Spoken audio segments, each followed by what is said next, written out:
Thanks. Okay, now we'll start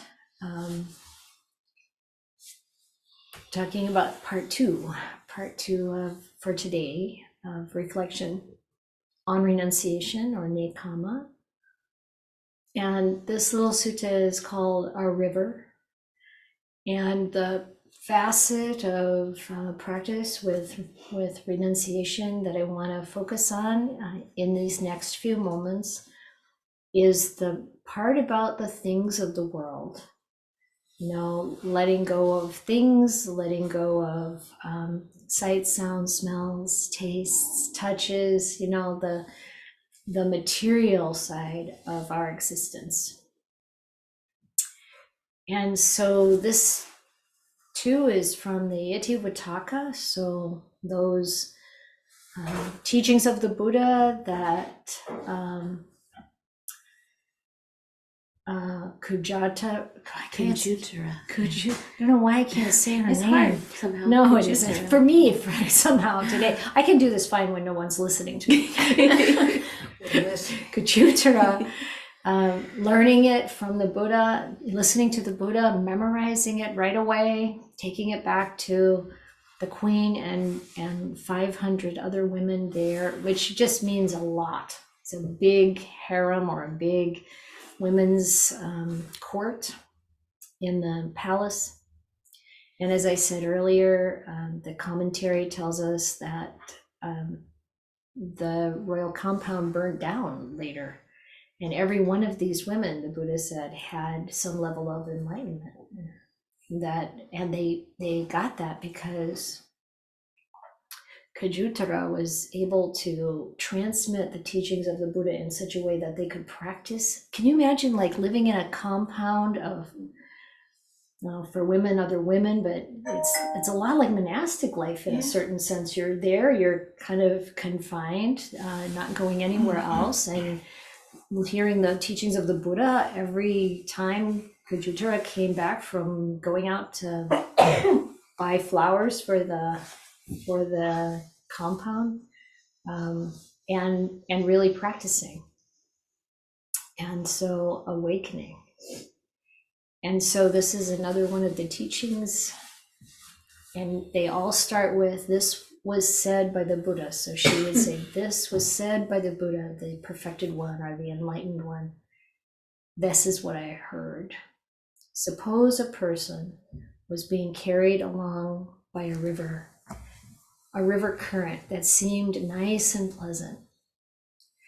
If a person with clear eyes saw them, they'd say, hey, mister, even though the river current carrying you along seems nice and pleasant, downstream there is a lake with waves and whirlpools, saltwater crocodiles, and monsters. And when you reach there, it will result in death or deadly pain. Then when they heard what was said, they'd paddle against the stream.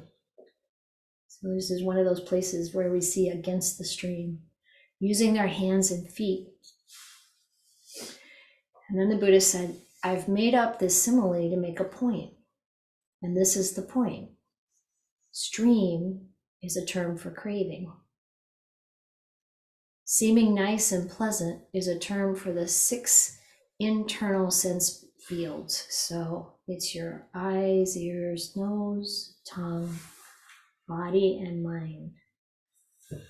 The downstream lake is a term for the 5 lower fetters. Okay, here's the quiz.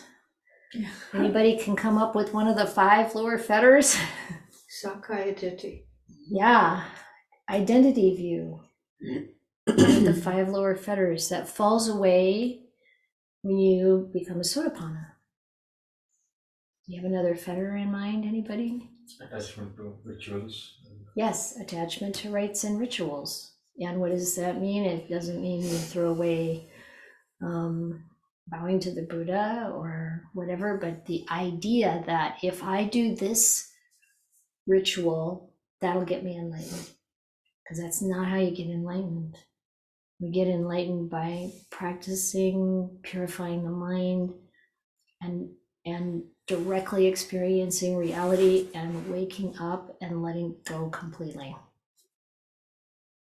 another fetter. Skeptical doubt.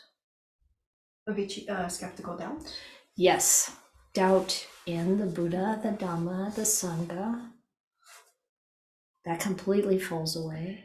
With all these three errors fall away at stream entry, which I hope to talk about a lot more in the future, because most people are bound for that who are practicing. If you're beyond that, you're still going to enjoy it.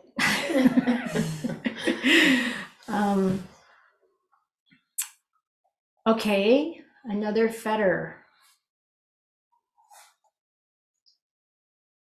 What are the other like another one? There are five. Pleasure. Yes, the attachment to sense pleasures. Does anybody know when it falls away? Yeah. Yes, non-returner. So once returner, the craving or the attachment to sensual pleasure, or I guess I'd say it's really the attachment to greed. Like you have greed, hatred, and delusion. The desire, the greed, which is a lot about sensual pleasure, obviously.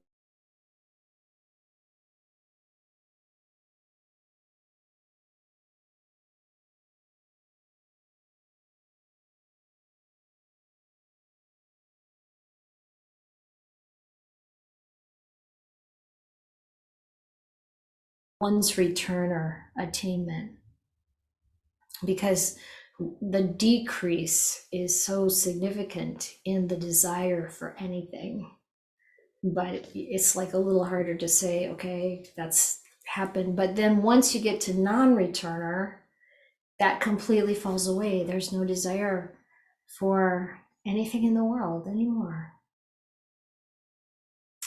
And then the last one of the five. Like it's ill will. Yeah. Any more ill will? All ill will is gone. All aversion, pushing away. So no more pulling towards us of anything, no more pushing anything away. That also falls away with non-returning. So why is it non-returning? You don't belong in this world anymore. This world is full of pulling towards us and pushing away. That's what it's all about.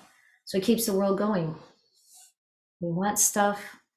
Everybody else tells us we should get stuff. It's not just stuff, it's a partner, it's children, it's every possible thing you can imagine in this world. And it's also the aversion to so much about this world. And so when you have no more of that, the consciousness naturally goes to a different plane where that isn't anymore the theme. So delusion is included in this, or? Delusion is not included in those fetters because there are still remnants of delusion that keep you from being an arahant. So the five higher fetters, the desire to, so these are desires that are still there, but beyond the worldly desires, the desire to be reborn in a material realm, or in a non-material realm. So you're desiring still to be born in, like heaven, or be born, as an immaterial, so material and immaterial, to be born as in the realm of correlating with the jhanas or something like that. But still a desire to be, and still the conceit I am is still there. And there's still an element of restlessness that falls away at the very end. So when Sakayaditi of self-view drops away, how come there is still delusion? It's not complete, but it's a long way. So when the Buddha said, look at the dirt under my fingernail and look at the dirt of the earth, which one's more? Well, the dirt that makes up the earth, but it's a lot of dirt. He said, the dirt under your fingernail is all the rest of the cleaning that has to be done after you have the Sodrapana experience. But there is still some delusion. You're still not quite getting the full thing that's going to make the mind just be completely at peace, with nothing to be done. And then everything that gets done, like these non-masters in Thailand who encourage people to contribute to making a hospital wing on, for emergencies or whatever in a school, or all the other good things. It comes through them, but it's not a craving for them. It's not an identification for them. So that downstream lake is a place of the 5 lower fetters. So still greed, hatred or aversion. It still has all those misunderstandings around the Buddha, Dhamma, Sangha, rites and rituals, and self. It's a dangerous place. The danger of waves is a term for anger and distress. So this is what's in the lake, right? The whirlpool is a term for the 5 kinds of sensual stimulation. So that sense desire, that part that falls away fully with non-returning. The saltwater crocodiles and monsters is a term for females. Oh my, now we got to deal with that. I look at that, I don't take it so seriously. I don't find it offensive. And the reason is he's, the Pali Canon came down curated by celibate monastics, celibate males. And if you're talking to a bunch of celibate males, I think that's probably pretty accurate. And if you were talking to a group of celibate females, having men as the saltwater crocodiles and monsters would be just as appropriate. And if the whole idea of whichever gender, whatever, whatever that incredibly strong pull, probably the strongest passion that we experience, that's where the monsters are. And to realize, just to try to emphasize the danger if you're trying to pursue the holy life. Now, lay people with good sila around sexual activity also gain incredible on the path, can be non-returners even. However, if you are picking up celibacy, you have to live it completely. And the Buddha even said, if a monk is listening to a woman's voice, he's not being celibate. If he's like, she's on the other side of the wall singing or something, and he's like, really like loving hearing that, he's not being a real celibate. And, to really, really cut off that craving for that kind of sensual pleasure. So, yeah, in that case, wherever that siren is, whoever is behind it, that's where the saltwater crocodiles and monsters are. Against the stream is the term for renunciation. Renunciation goes against the stream. I also often say it's trading up. Because when we go against the stream, we're not, just being pulled down the river.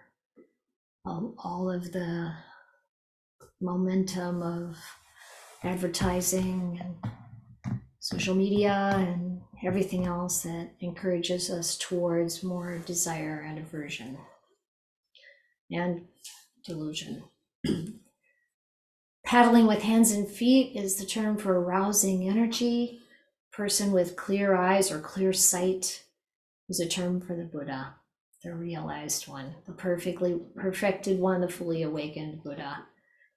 He's the one who's saying, hey, don't go there, it's dangerous. Turn around, get out of the water. So the Buddha spoke this matter, says Kajitra. And on this it is said, in pain, in pain, they'd give up sensual pleasures, aspiring to the future sanctuary of the yoke. Okay, so when we're in pain, then we give up sensual pleasures, but we're still looking for, they're aspiring towards being rid of that. We want to find future sanctuary. We want to be free from the yoke,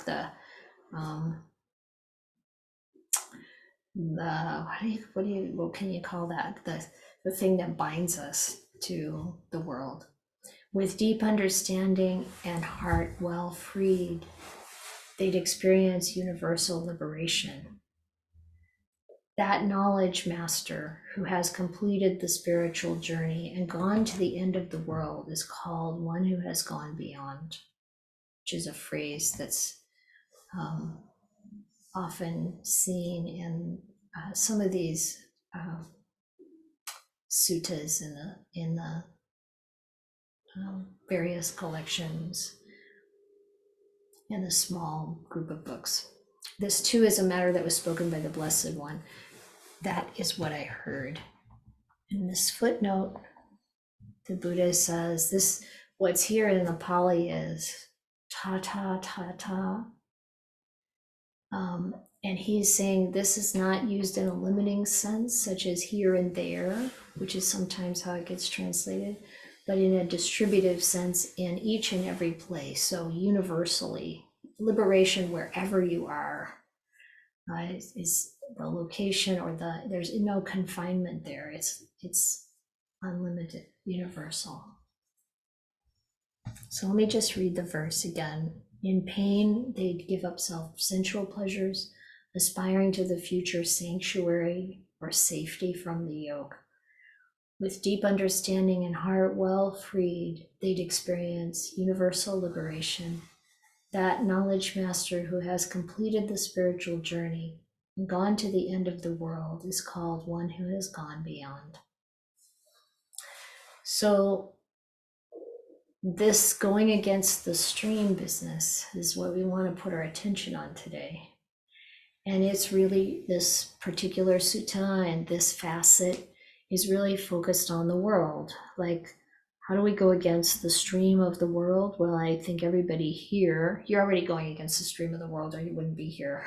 You wouldn't be tuned into this. You're already like, I get there's some danger down there, and I'm not going to go all the way down there. I want to find out how to get free of this ongoing craving, this stream of craving, and to move in the other direction. And this idea that you're going against the current really is something that we experience being in the world.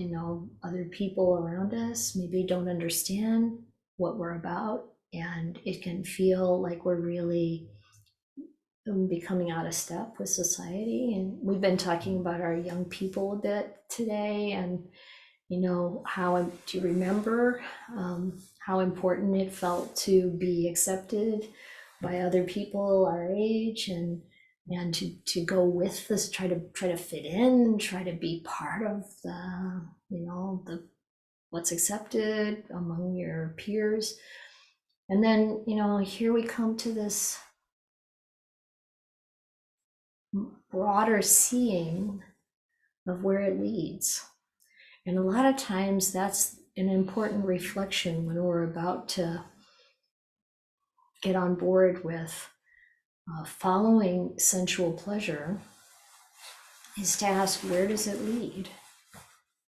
Where does it lead to buy another something? Where does it lead to, just on that note, when my father died very suddenly, and he was a farmer, and he had like all this material stuff. He had so much machinery and buildings full of stuff. I mean, if you needed one of something, he had three of them, and he was just, if I own a farm, you have a lot of land, and you just build another shed. If you have too much stuff, you just you just gonna store more. And he also invented a piece of equipment, and there was a bunch of parts for manufacturing that on hand, and there's all of this this stuff. And I was helping a little bit. My brother did the bulk of it, but I was helping a little bit with trying to like work with tidying that up, getting rid of it all. There was actually an auction that went on for 2 days, and they said the town streets were empty because everyone was out there at the auction, and you know, it's just so much. And I went home and I had a bunch of stuff in my garage, and I'm like, okay, this has got to go. I cannot leave this kind of mess for somebody else to clean up when I die. And you never know when that's going to happen, you know? So it's like this is already, you know, thinking about the future, what's coming in that, you know, dangerous lake up ahead.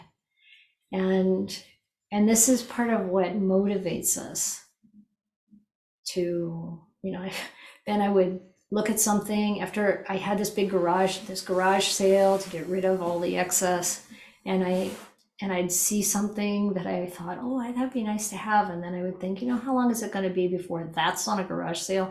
And then I'd just go buy it. I mean, not buy it, but not B-U-Y, it was B-I, you know, pass it by.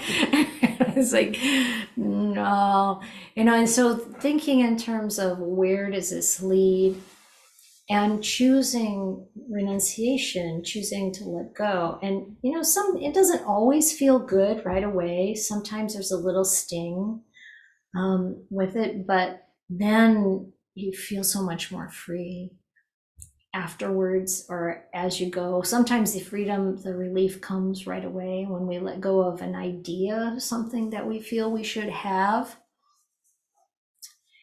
And this doesn't mean that we have to live some kind of ultra austere life. Oddly enough, when you start to explore situations where life is really simple, like in the monastery, when I first stayed at Wat Pah Nanachat, where my son was had become a novice monk by then, I had never seen life that simple before.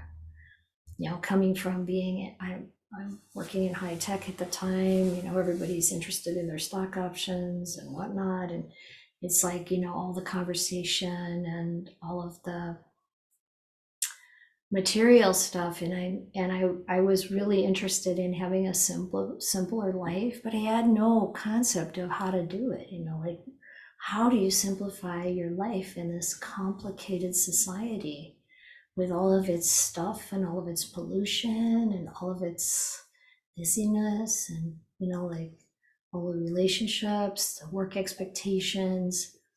And then when I went to Wat Pah Nanachat and I saw, you know, well, a monk needs some laundry detergent. So he brings a leaf from the forest and he pours the laundry detergent on it. And he walks back to his kuti and uses it. And the leaf is no changed. It can just go back to the forest, you know, or whatever else, you know. And it may reduce the, what I want to say, kind of excessive comfort, but bless you, but it doesn't reduce shouldn't reduce one's health or happiness, but bring an increase to that happiness. And of course, the spiritual energy, the practice, and being with these incredible teachers brings a kind of uplift that, you know, you're just not interested in material things anymore. You know, be on the plane going out there and watch the movies on the plane home. I don't want to watch movies. I want to meditate. This is what we want to, this is the shift we want to have. And that's going against the stream of the normal life we're surrounded by. So it's hugely helpful to find others and hang out with others who are wanting the same kind of thing. And, you know, I think I really would love to encourage there are quite a few people who seek the Dhamma and practice, but they still find renunciation of things of the world really challenging. And actually people say, I don't like that word.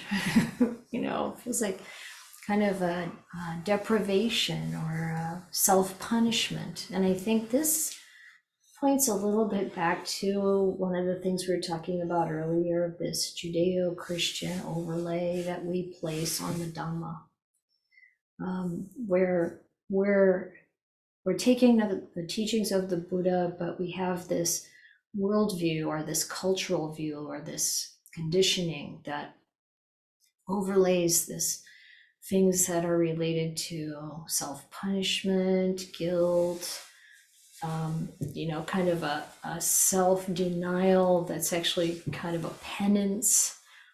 And that is not what's going on in the Buddhist teachings. What he's saying is choose what's actually going to make you happier in the long run. Make sure you have the necessary things for life, the food, the clothing, the medicines, the shelter.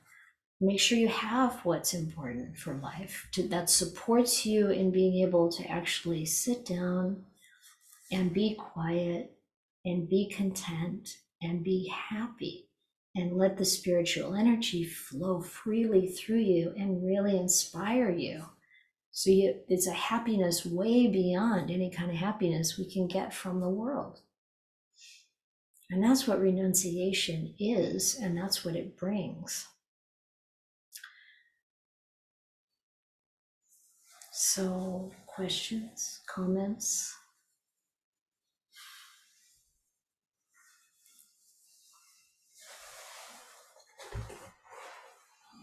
Anyone?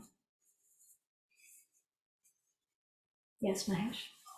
So when it can be your experience or others, but when you go from regular lay life into being a monk,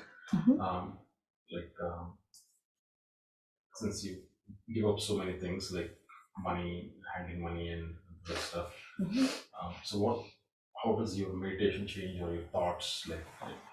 Because usually our thoughts in meditation are about these things that we do for survival. It is true that our meditation really is a reflection of what we're focused on otherwise when we're not meditating. And so it's impinged upon by all of that activity in the world and the desires and aversions that we have. So I don't know if everyone could hear the question, but it's like, how does that transition from living kind of a quote unquote normal lay life to becoming a monastic or a full-time renunciant? How does that affect your meditation? And in that regard, when we have a lot of time to meditate and we're able to, like in the retreat I had during the Vasa last year, really having the opportunity to see very clear examples of how, having a conversation with someone and then how that affects the meditation, or having a certain way of practicing with the Dhamma and seeing how that affects the meditation. But as I was moving from lay life, working, being married, all of those things into the holy life, it wasn't like I was necessarily seeing a gradual, steady improvement in my meditation.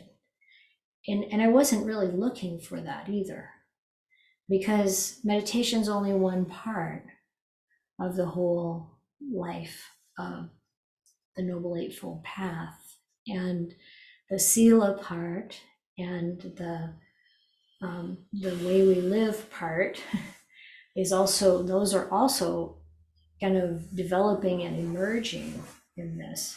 And it's true that I guess I just see those eight parts that are kind of, divided in or collected in those three sections as being so interleaved that it's not like, oh, then suddenly the meditation is so fantastic.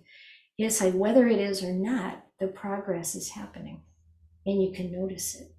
And it's like it's so much of the time, regardless of whether you see the meditation itself becoming deeper, you can see the development of the mind and the development of wisdom getting deeper, and the changes in our behavior getting more pure and clear, and the lightness of heart getting much, much more apparent and strong. And so I think it's useful to remember that the goal is that freedom,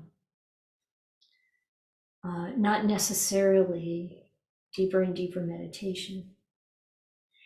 And so there's always this kind of argument, discussion, difference of opinion around how deep does the meditation need to be to awaken. Awakening is the goal. What is someone who is awake? What are they like? You know, if you look at Ajahn Gunha, for example, he's an incredibly kind and loving being with a message for, like, change this thing you're doing,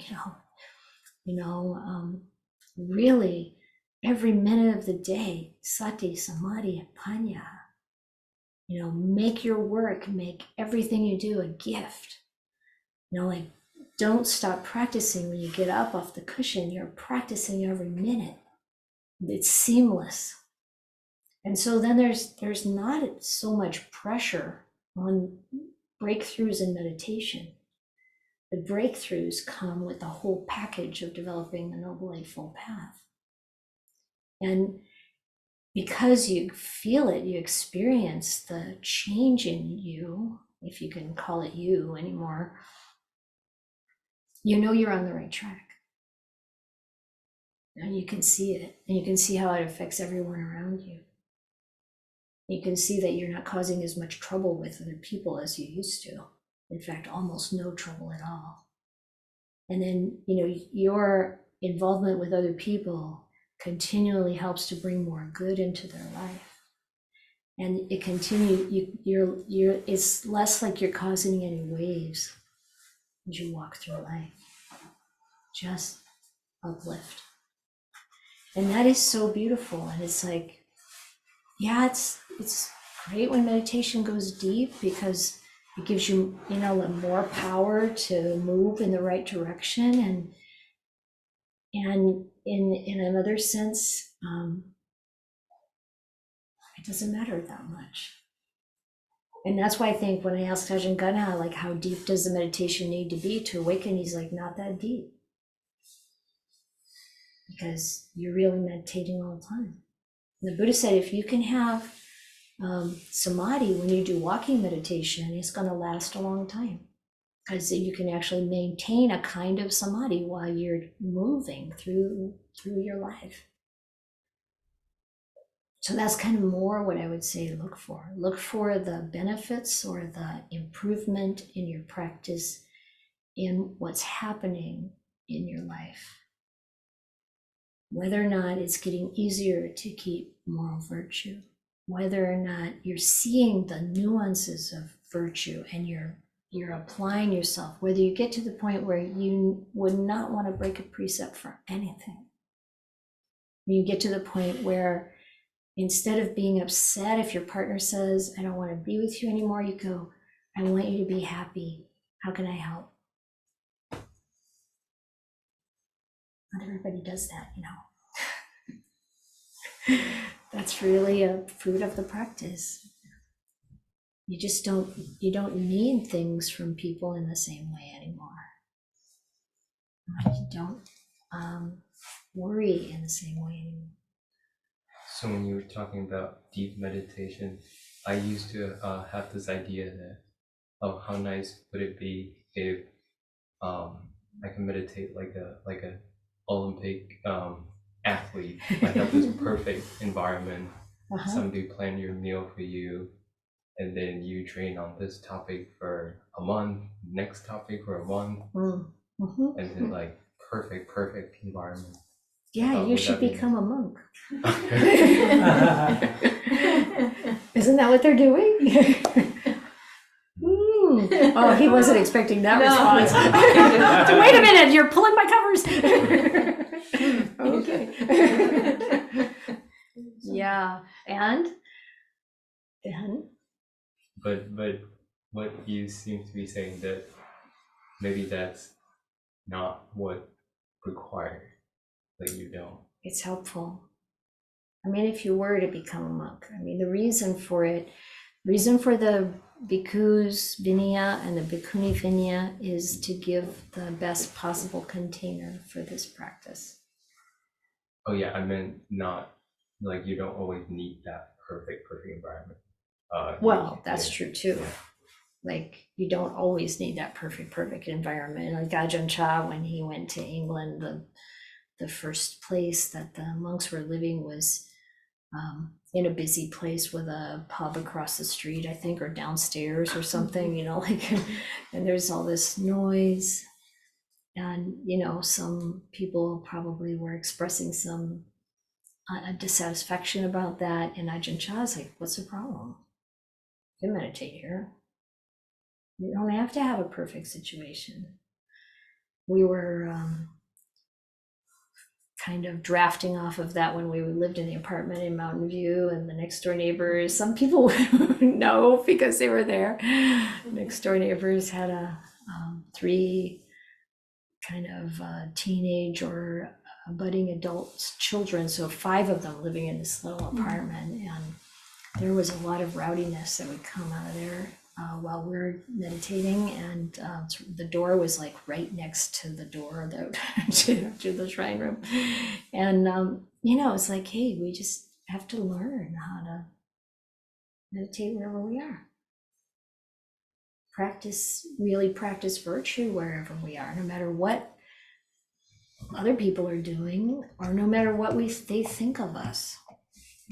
This is where the doubt goes away. The Buddha and the Dhamma and the Sangha, you don't doubt the Dhamma. You don't doubt like what's really, that the precepts are really crucially important. You follow them. And if everybody else thinks you're like, a goody two shoes or whatever, you want to call it, foolish or, whatever, you just know better.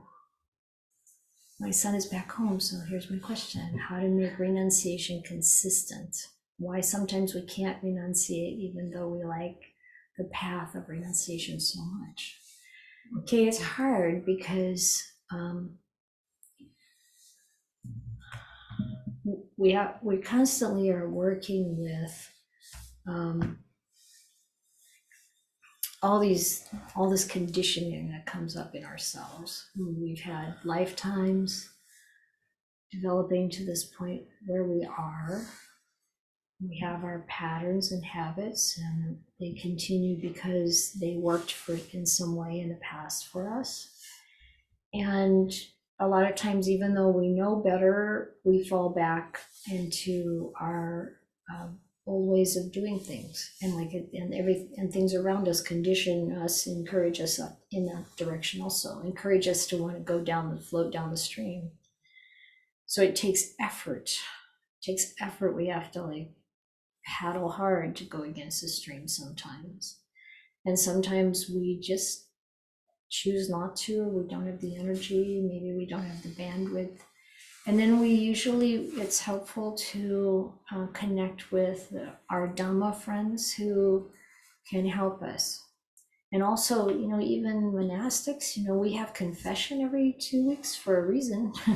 There might be things that didn't go the way you would have wanted them to go, and maybe we make decisions sometimes. This is generally very much about very minor rules.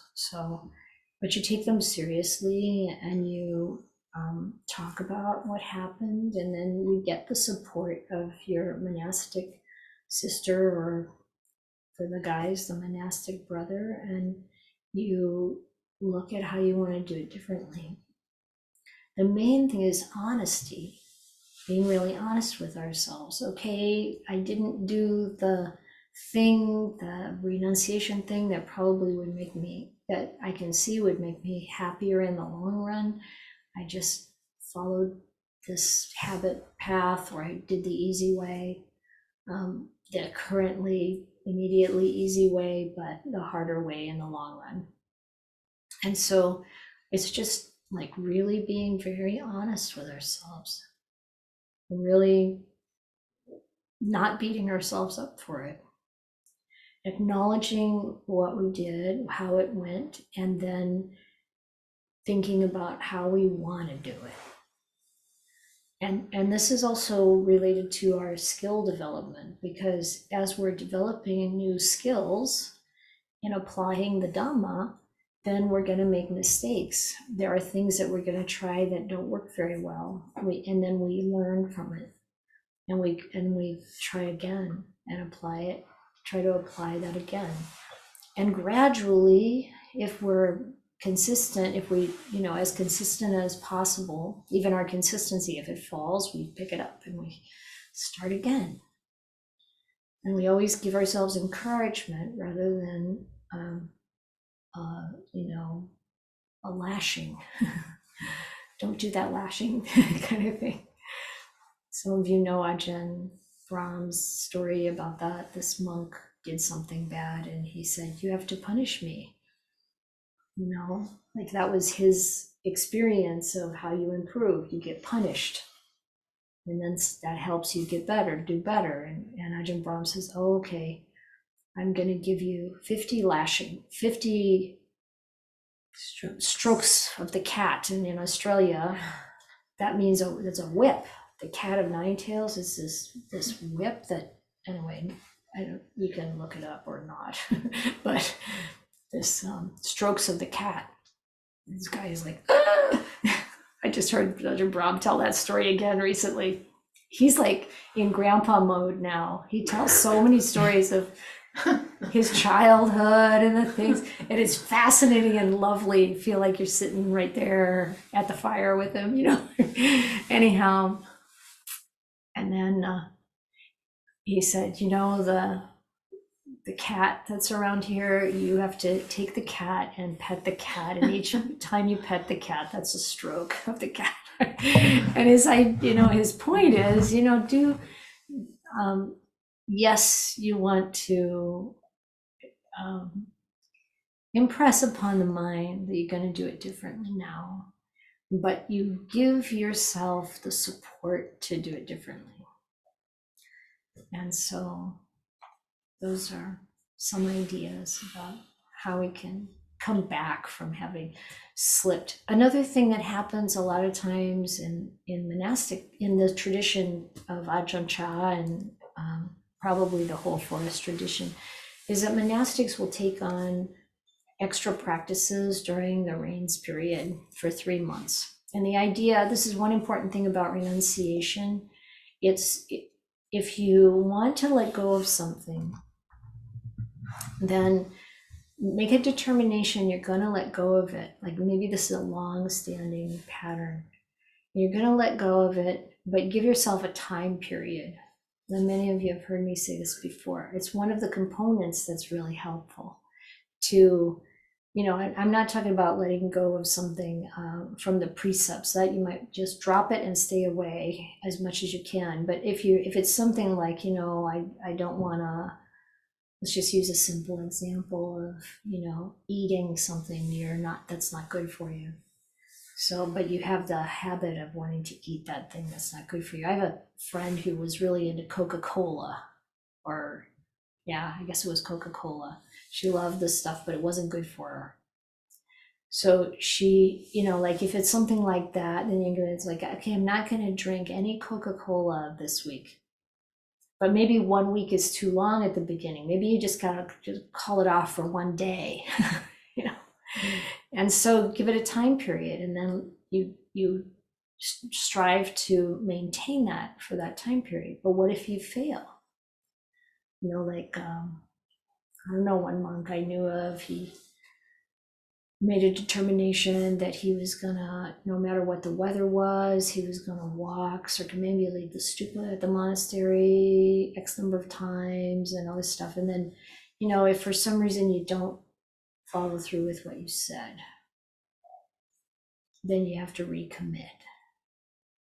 And it's helpful to do a physical gesture when you recommit, like, I am now going to do it, and you stand up and like a physical movement, and it helps to impress the mind with that recommitting and determination.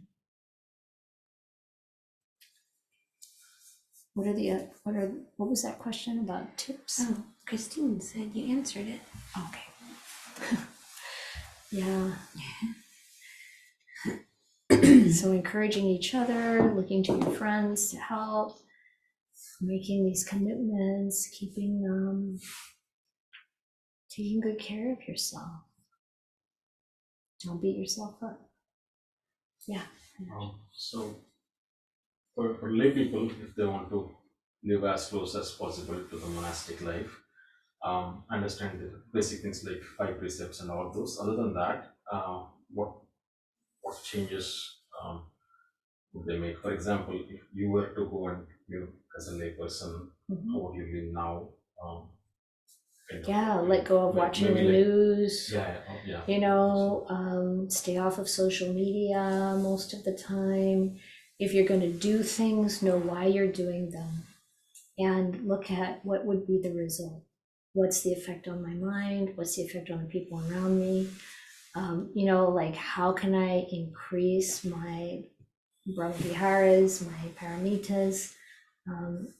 Really looking. Maybe you simplify your wardrobe if that's a thing in your life. Maybe you avoid buying a bigger house. It's like you can simplify. Put more attention on being kind and having good relationships, and really pay attention to whatever we might be doing to impress others and let go of that. What do I do to support this idea of self, my own persona? And we're going to get more into that at 3:00, which is coming up soon. Because this last session, we're going to talk more about the mental things, more about the psychological habits and that kind of conditioning. But for the material part, we don't have to buy a new car every year. I don't know if anybody does that, but I've known people who do that, and we don't have to go out to eat all the time, whatever it is. I have a friend who was out with her other friends who were more I don't even know if they were floating downstream. I think they were paddling downstream. Just racing towards the monsters and the crocodiles, and they were out on a kind of a trip together, and happened to be in this one shop where they had really expensive clothes, and this friend of hers, buy that dress for yourself. And she's like, I'm not gonna spend, I think at that time when $200 was a lot of money, I'm not gonna spend $200 on a dress. And they're like, no, you deserve it. You should. This person was like,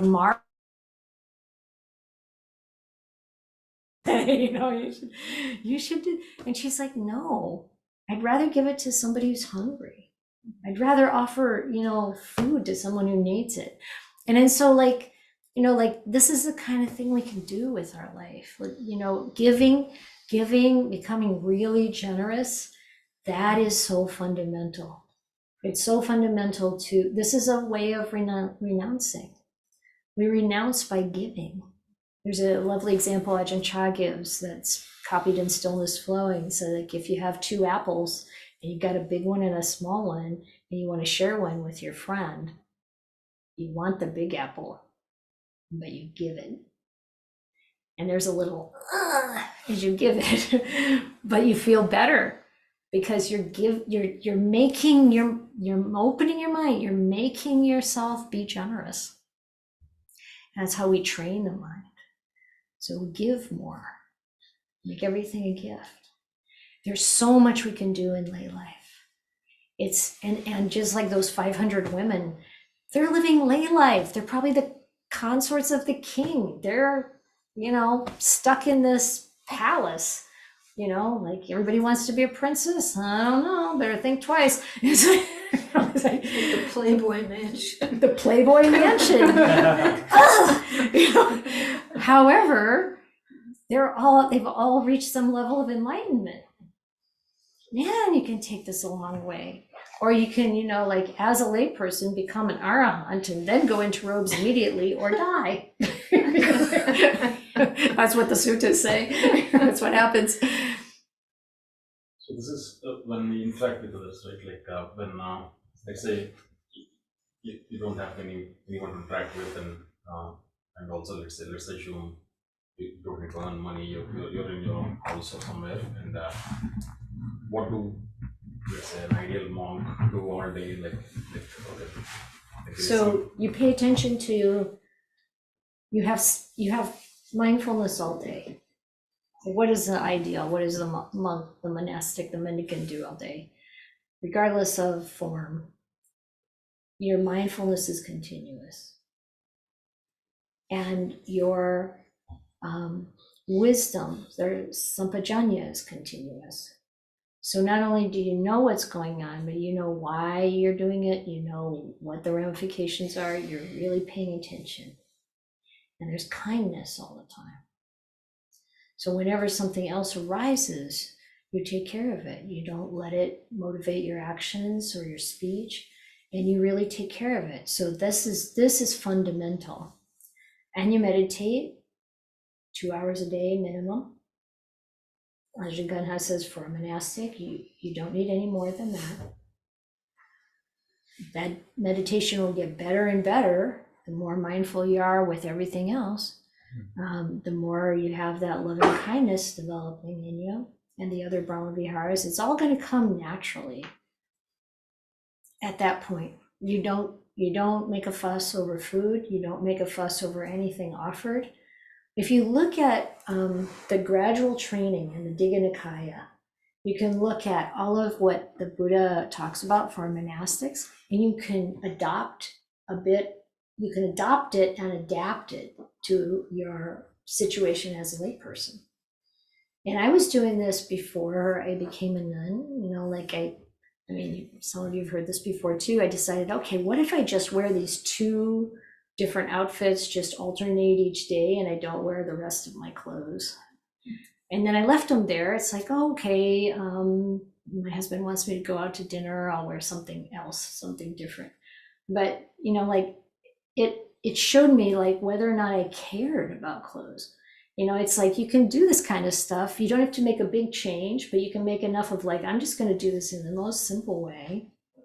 And we'll see if there's any craving or feelings of self-consciousness or something else that comes up. And then, you know, you can train the mind. It's like, no, I really don't care. You can just wear the same robes every day till it's too dirty and then you wash it, you know what I'm saying? Or, you know, just shave your head. I mean, you're kind of already there. But, you know, just see what that's like. But, you know, like, what are you attached to? You notice what you're attached to and you work with that. And the monks have to do it. The monastics have to do it. You know, you go in, you take precepts, you take the robes, and you're living in community, but your defilements are still there. You still have to deal with them. They still come up in your reactions with people. Most of our karma is made with other people. And that's where we learn. That's why community is so helpful. You can really get a feeling like you really have the whole thing under control if you're by yourself. And then you get into any kind of interaction with somebody else, and there comes the emotions. You know. Yeah. So they're meditating for 2 hours a day, and then remaining time, let's say, some time is spent in study. But what do they do rest of the time when, other than the regular active eating, like food and all? You take care of the monastery. You clean. You work. Ajahn Gunha has people work. They work all the time. And he's like, that's where you practice in your work. Like that, after the lunch, there is that, in the kuti, there is a period, right? During that time, if You are not- clean, yeah, but not necessarily the same thing every day. I mean, you're expected in the forest monasteries to come out and sweep every day. Every day you sweep around your whole kuti, you sweep the paths. Those 4 hours they're by themselves, right? Like for example, if you go to Abhaigiri, those after like that 4 Mhm. hours, you can meditate or read or whatever. But Yeah. other than those 2, generally, if you're done with those 2, then what do monks do? Well, you don't have to ever be done with those 2. There's an endless amount of study that you can do and meditation practice that you can do, walking meditation, sitting meditation. There was one monk they talked about, he did 3 hours of walking meditation before the meal, 3 hours after the meal, between the meal and tea, and then 3 hours after the tea time, all walking meditation. Really depends on the person. But you don't want to be just, sleeping as much as you want and thinking about other stuff and, like, don't want to be on your phone. You want to do what's useful for the practice. I mean, for us, there's always a lot to do. There's still a lot of development at the Vihara that needs to be done. There's always like all kinds of pulling in downed wood for fire clearance. And those tasks are wonderful because you don't have to be thinking about a lot. You can be very mindful and present and do those kinds of things. There should be a certain amount of physical activity. And then there's Dhamma discussion, where you get together and you talk about Dhamma. And all right, everyone, time to meditate. You got 45 minutes. Use it well.